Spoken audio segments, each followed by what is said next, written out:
สารลายดอกตั้งโอเอาตอกมา27 เส้นต้องมาเรียง27 เส้นเริ่มแรกเส้นที่1เขาเอาเส้นเครื่องกลางขึ้นมาเส้นเครื่องกลางขึ้นมาเอาสารเส้นที่1เข้าไปเลยวันนี้เอาเครื่องกลางขึ้นมา3 เส้นแล้วก็สารเส้นที่2เข้าไปเอาเครื่องกลางขึ้นมา5 เส้นแล้วก็สารเส้นที่3เข้าไปเส้นที่4เส้นที่4นี่เขาก็ยก3หมายความว่าเขาข้าม10ซะก่อนเนาะข้าม10 เส้นแล้วยก3 เส้นแล้วมาข้าม1อยู่เครื่องกลางนั้นข้าม10ยก3ข้าม1ยก3แล้วก็ข้าม10เส้นที่5ข้าม9ยก3ข้าม9ยก3แล้วก็ข้าม3ยก3อยู่เครื่องกลางนั้นแล้วก็มาข้าม9สุดท้าย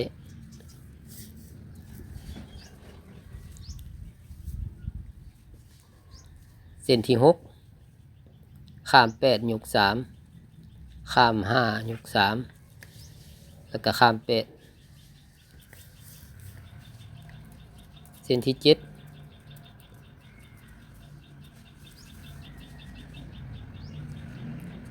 เส้นที่7นี่เราข้าม7ยก3ข้าม3ยก1ข้าม3ยก3ข้าม7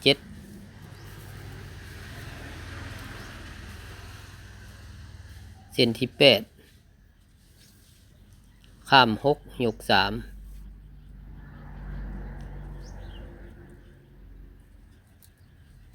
ข้าม6ซะก่อนเนาะข้าม6ยก3แล้วก็มาข้าม3ยก3ข้าม3ยก3อีกแล้วก็มาข้าม6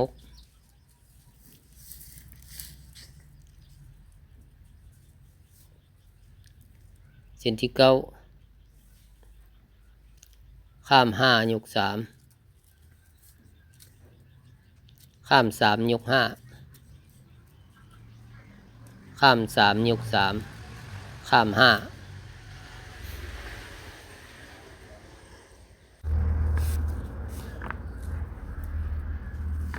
เอาจัดแปลงจักหน่อยเนาะ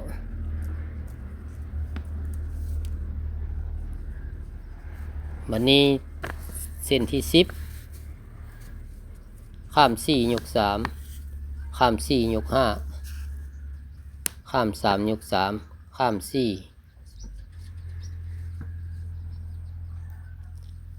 แต่สังเกตเบิ่งข้างในเนาะบ่ให้มันลง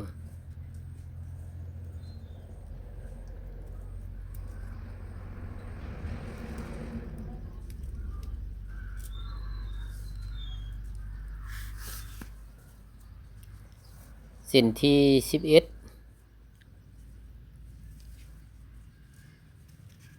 ข้าม3ยก3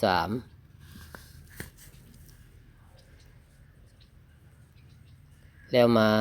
ข้าม5ยก5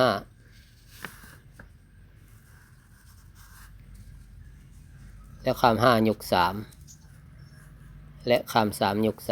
3ข้าม5ยก3แล้วข้าม3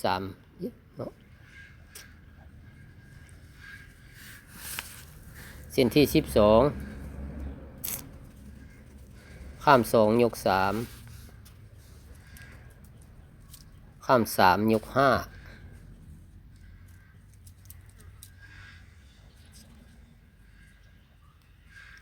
ข้าม2ยก3ก่อนเนาะแล้วจึงมาข้าม3ยก5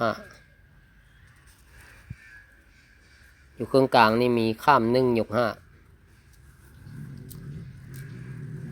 แล้วก็มาข้าม3ยก3สุดท้ายข้าม2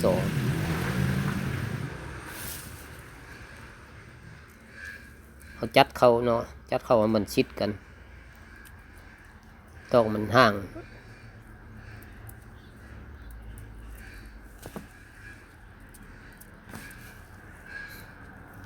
วันนี้เส้นที่13เส้นที่13ข้าม1ยก3ข้าม3ยก5ข้าม3ยก5อีกที1และข้าม3ยก3สุดท้ายข้าม1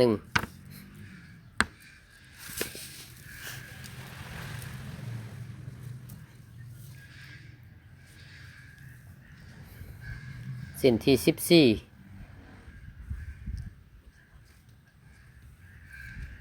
ข้าม3ยกโมเมนต์เส้นที่14ต้องได้ยก3เนาะโมเมนต์ข้ามเริ่มแรกยก3ข้าม3ยก5ข้าม2ยก1ข้าม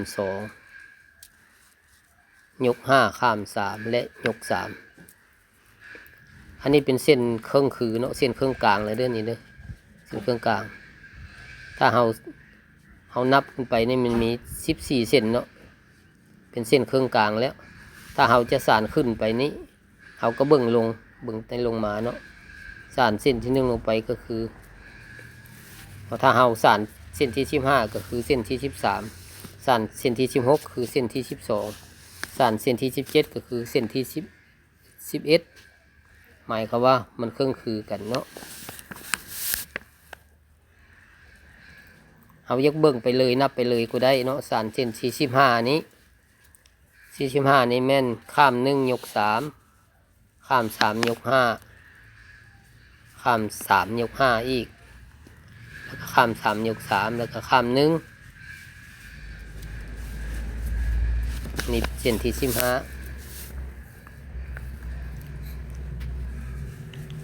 เส้นที่16ข้าม2ยก3ข้าม3ยก5ข้าม1ยก5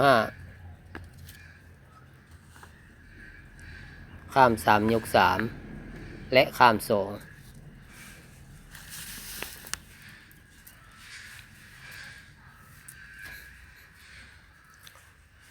เส้นที่17คือเส้นนี้เนาะเส้นที่17คือเส้นนี้ข้าม3ยก3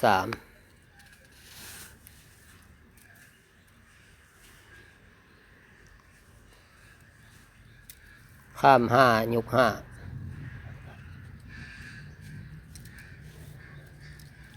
ข้าม3ยก3แล้วมาข้าม5ยก5แล้วมาข้าม5ยก3อีกสุดท้ายข้าม3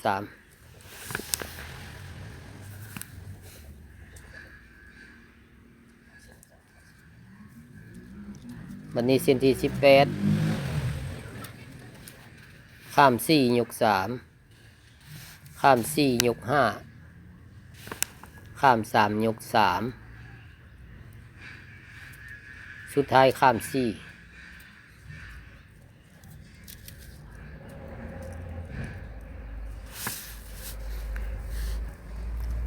เส้นที่19เส้นที่19นี่เป็นข้าม5ยก3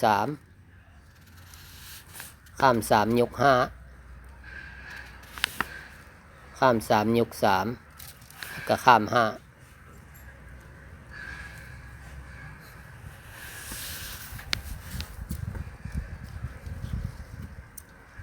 เส้นที่20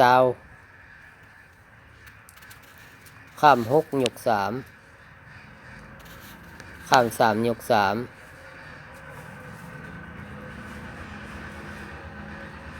ข้าม6ซะก่อนเนาะข้าม6ยก3แล้วมาข้าม3ยก3แล้วก็มาข้าม3ยก3อีกสุดท้ายข้าม6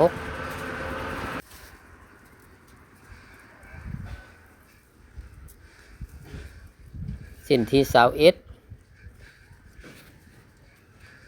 ข้าม7ยก3ข้าม3ยก1ข้าม3ยก3ข้าม7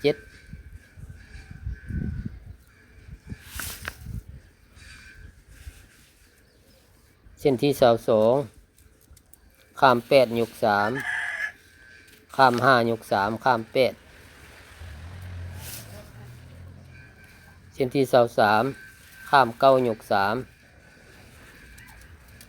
ข้าม3ยก3แล้วก็ข้าม9เส้นที่24อันนี้มันก็สานง่ายขึ้นไปเนาะใกล้สิแล้วก็สานง่ายเส้นที่24ก็ข้าม10ยก3ข้าม1ยก3แล้วก็ข้าม10เส้นที่25ข้าม11ยก5ข้าม11 ส้นที่26ข้าม12ยก3หรือว่ายก3เครื่องกลางเลยเนาะเส้นที่27ก็ยก1เครื่องกลางหมายความว่าข้าม13เส้นแล้วมายก1เครื่องกลางนะแล้วนะมัน27เส้นจะได้เป็นลายดอกแบบนี้นะต่อไปนี้เราจัดเข้าแบบนี้จะได้ลายออกมาแบบนี้แล้วเราต้องการไปอีกรอบหนึ่งได้เนาะไปเป็นลาย3เป็นขอบมันอ้อมนี่เนาะถ้าเราเอาสารใส่กันแต่ครั้งแรกมันจะเป็นการนับคาบนั้นหลายอันนี้เรามาไปเอาบาดสุดท้ายนี้ไปเป็นลาย3เป็นขอบเป็นลายขอบของมัน2สั้น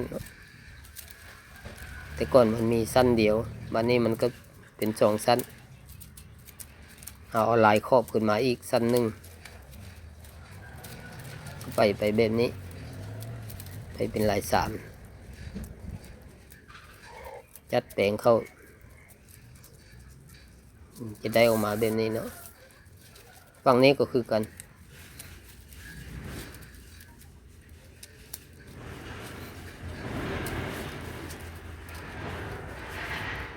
เอาค่อยไปก็ไปเป็นลาย3เนาะข้าม3ลอด3เอาก็ไปกันไปคัดเตือนละเส้นไปแบบนี้ฝั่งนี้ก็เฮ็ดคือกันเป็นข้าม3ลอด3แต่ว่าตัวจริงเขาคัดไปเทือละเส้นนี้มันก็เป็นข้าม3ลอด3นี่เขาจัดแปลงแล้วจะได้ออกมาแบบนี้พี่น้องเป็นลายที่สวยงามมีลายดอกสวยงามแบบนี้สนใจฝึกหัดสานได้พี่น้องสานบ่ได้ยากปานใด